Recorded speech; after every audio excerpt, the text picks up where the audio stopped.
Rocket Bits. Hey everybody, MBG back again with another video review of a Apocalypse Warzone book. This time we have Damocles, which I guess is roughly the fourth in a series of Warzone books. I know it's been four actual, I think it's three actual codes, but depends on how you say. I guess there was Warzone Armageddon, which was included in the actual Apocalypse book itself, unless you got the collector's edition where I think it was like more of a supplement. It was a loose bound paperback in the actual Apocalypse collector's edition book. So any way you look at it, I think it's, numbers aside, it's a great release. I was actually it kind of took me by surprise, but it totally makes sense because Imperial Knights coming out. There's a lot of fluff with that. When the Tau suits came, or when the new Tau release came out, there's the Riptides, and then they immediately, the stories and things like that, they pushed them into the Gulf Wars, the Damocles Gulf Wars, to hold to have a whole bunch of fluff in there with Shadow Sun and things like that. And then this, of course, is the natural progression from the Imperial standpoint of some of those battles, which is really cool to see. Obviously, all this takes place way after the initial first and second sphere expansions into that region. I believe Farsight's already established his thing, so now they're kind of battling over this route, I guess, into Imperium space along the bottom fringe of the Gulf, south of the Farsight enclaves. So it takes place like 250 years later from the original Tau background or whatever like that. I guess this Millennium 99, whatever, we're Millennium 41, 999, we're right on the precipice. Who knows what happens when we hit that Millennium 42 mark. I guess everything's gonna break crazy. So this showcases the Tau basically versus the Imperium, made up of Imperial Knights, the White Scars detachment led by Khosrow Khan, and a Raven Guard detachment led by Shrike. And so it's a pretty good book. I didn't get through it all. I read a few. I kind of skimmed it and then checked out the data sheets. There's some really cool stuff in here. Just at a cursory view, I'm not sure how deep the rabbit hole goes, so to speak, because I was unable to fully read it all. So here's the contents page. Of course, we got the introduction, and it's it's a normal supplement size, like 68 pages. So and you actually get a whole lot of rules in here for the money. You get roughly 10 usable data sheets, but then actual apocalypse missions. It takes up about half the book. So content-wise, really good value. If you're into Apocalypse, of course. So you got the introduction, more intros with the Damocles Gulf, the brief history, battle report for Agrilian Prime, where it's basically everybody's just on there trying to get it done. There's also some background for one of the nightly orders, some other stuff going on there as well on this planet right here, which is the actual home world for, I believe it was the Terran Nightly Order. I forget exactly, but I still haven't mastered all the all the nightly orders. I apologize, my lore is slightly off right now. So anyway, so we got the introduction, like I said, and some really cool pictures of some industrial hive fighting here. And then it goes into the actual intro and things itself, talking about some of the major players.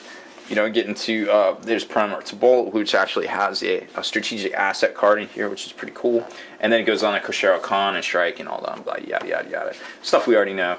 There's a lot of cool artwork in here, some new battle stuff. There's a lot of regurgitation too, just at first glance. I mean, obviously that's from the Space Marine Codex. It's been around for a while, so at least a year.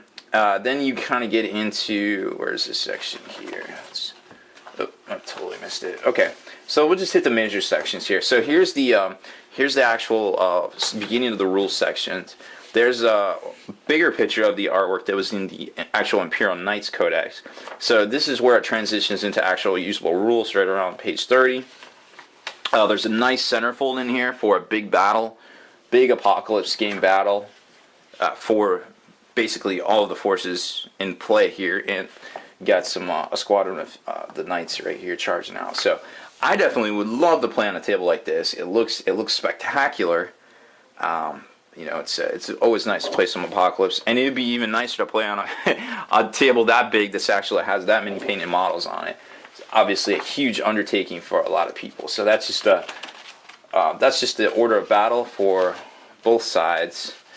And then it gets into a lot, just some of the background and fluff. There's the Obsidian Knight, heraldry, and this is the showcase section. So here's the actual rule section. And for the first time that I can remember, we got some of the unique hazards, some new beasts and things like that. They regurgitated a lot of the, I guess, the artwork and things like that from in the last couple of books. It was stuff we had all seen before from like Death Worlds and things like that. They've got some prefabricated missions, some finest hours here, and then we get to the section of the actual data sheets themselves. And they preview one of these in the last White Dwarf, which was the Night Titan formation one, which was really cool because, I mean, hey, who doesn't want to scout and have intercept and things like that? Not that it does well against fires because they have blast templates, but I guess you could ground some flying monstrous creatures with the stubber, perhaps. So a bunch of those there. The coolest that I saw, just a cursory look again, was the Obsidian Knight or the Black Knight, whatever you want to call him. He's pretty cool. He's 400 points. He is a Paladin Essential, so he gets the 3-up Ion Shield, and that was all I noticed that was really different about him. He has all the normal rules here, except for Preferred Enemy Tau Empire, which is totally great because if you're dropping templates on a squad of broadsides, for instance, you're going to do work. So rerolling those inevitable ones you're going to get with the Preferred Enemy is always clutch. It's like, I think I'm just going to make you pick up some models now, guys. Then there's some cool double-paged, basically Tau formations that are ginormous. They basically have this one, they have a heavy support cadre one. It's just really cool stuff. So the formations, there's 10 pages worth. They're really nice. I'm not sure if they do this double page thing just because they didn't have a lot of content or they actually needed space, but it's still cool to see. Like I said, there's a bunch of them in here. And then you get to the back. There's a brief appendix with some background on a whole bunch of stuff ranging in the from the original Damocles battles to the current stuff. Nothing too crazy there, and then an index in the back. So that's pretty much it. I mean, it's brief, but half the book basically is usable content by Apocalypse players. So that's always nice to see, believe me. So I don't know if it's going to be a cup of tea for everybody. I'm going to pick it up because I love all the Apocalypse books, and I love just the idea of Apocalypse and putting all your stuff on the table. And you definitely need a special kind of person to to run these kind of events and actually play in these events and keep it organized. And basically, you herd a bunch of cats, and that's what it boils down to. But cats and Apocalypse are 2 of my 3 favorite things in the world, so that works out pretty good. So that's it for this one, guys. Make sure you stay in the trenches. Subscribe to this YouTube channel. Check out the blog, spikybitsblog.com, and listen to our podcast, forgenarrative.com. Spiky Bits.